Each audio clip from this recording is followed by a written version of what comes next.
Hello, everyone, and thank you for joining us. Once again, we're blessed to have Dr. Hardt with us. Dr. Hardt, thank you for making the time. Doug, it's a real pleasure, and it is a special delight for me today to talk with you and our audience about a company study that I've been thinking about, brewing on, for about a year now. And I think ready to reach out and begin to explore with our network people who might be a part of companies that would be interested in studying the transmission of their virtues and values within the company.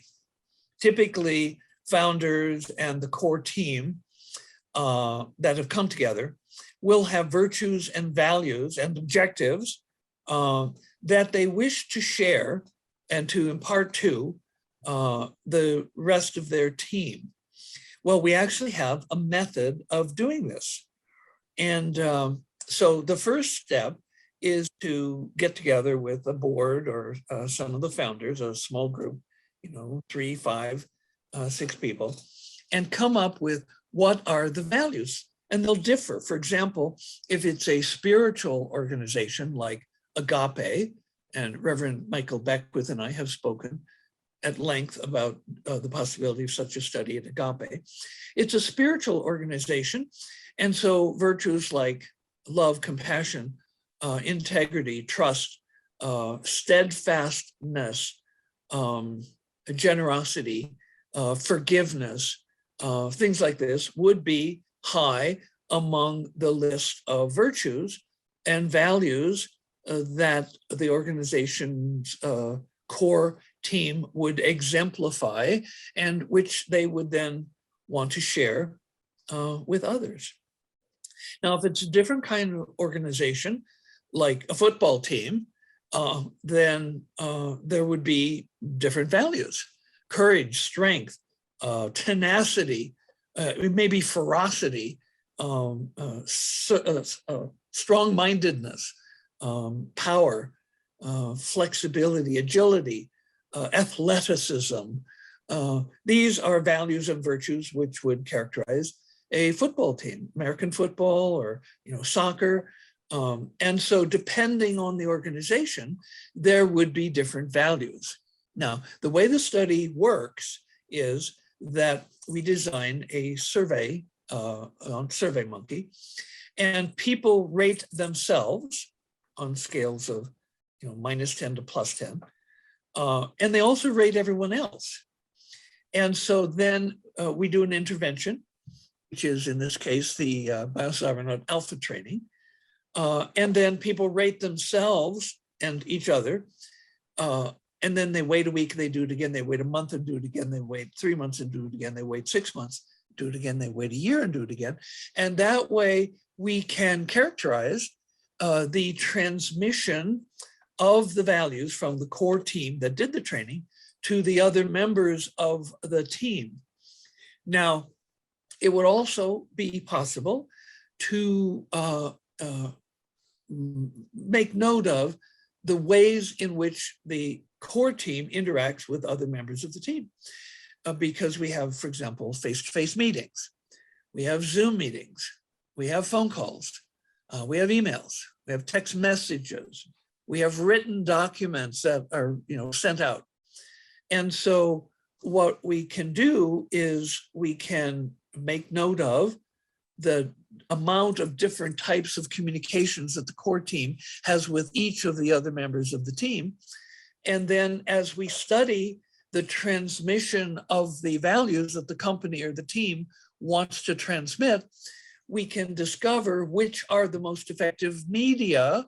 Maybe in-person meetings are best for transmitting certain values, whereas written document are better for communicating other values, where people can study it in the quiet of their office or their home. And so this way we would educate the company as to what types of communications they would be most advised to use to communicate specific known values and virtues that are in their corporate portfolio of values and virtues. And so this makes it possible for us to custom tailor training programs for people in different types of organizations and for the transmission of different kinds of values, all the way from a spiritual organization like Agape to an athletic team, a football team, soccer team, baseball team, basketball team, whatever. And that way we can personalize and customize the transmission of the values that are important to the success of that organization.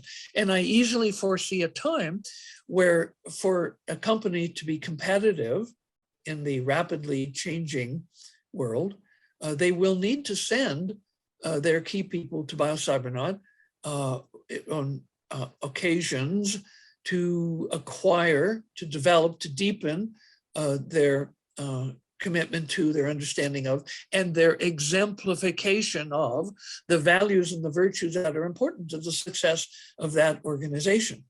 And then they will know, because of this research, how best to communicate those virtues and values to other members of their team. Should they have in-person meetings, Zoom meetings, telephone calls, emails, written messages. And so it's a way to make scientific the transmission of culturally important and company important virtues and values and information. So I invite you to communicate with me and other members of the Biocybernaut team. If you represent or you're a part of such a company, or if you know of such a company that would be interested, again, we're willing, as Biocybernaut, we're willing to split the cost of doing the study with the company. Thank you for your attention. And we're going to have a lot of fun and we're going to learn a lot. We're going to help a lot of people with this. Absolutely fantastic, Dr. Hardt. Well, thank you again for being here and presenting this with us. Hi, I'm Tony Robbins. Listen, if you are looking to improve your brain, your psyche, your ability, your emotions, your ability to really maximize your performance, and you want to really dig into your brain, my dear friend, Dr. Jim Hardt, and his Biocybernaut program is extraordinary. I've been through it myself. My wife Sage has, members of my family have, and we found it to be truly extraordinary. But it is not for the faint at heart. Unless you're dead serious about really taking things to the next level, don't bother. We went through the Alpha program designed to maximize your ability to create alpha waves. And it was challenging and it was incredibly rewarding. And I'd recommend it to anybody serious about improving the quality of their lives or including the quality of their family lives as well. So check out Cybernaut, check out Dr. Jim Hardt. And if you do, I think you'll be really, really pleased. And the entire time you are learning to think and how you think these electrodes create sounds. And you learn how to put yourself in the zone of alpha. But it's a bitch. It's horrible. I wouldn't recommend it to anybody that wants easy experiences, but I'd recommend it to anybody that wants to grow immensely. And by the first day, I'm like, who do I got to shoot to get out of this thing? Oh, it's me. I'm the one that did this shit. Right? But by the end of the week, all three of us were able to go into this state of alpha. And if you're familiar with alpha, the best way I can describe alpha is there's no problem that can't be solved in alpha. Because every problem that we have was created by us. Thank you for being here and absorbing this information about the science of brainwaves and about the stories of people whose lives have been beneficially altered, improved by doing brainwave training at Biocybernaut. And now I'm reaching out to you to invite you to come and be a part of the Biocybernaut adventure. Biocybernauts are to inner space what astronauts are to outer space. So come and adventure with us. And if you'd like to leave a comment on the videos, you can do that, or there's a link you can click if you'd like to learn more. We welcome you to Biocybernaut.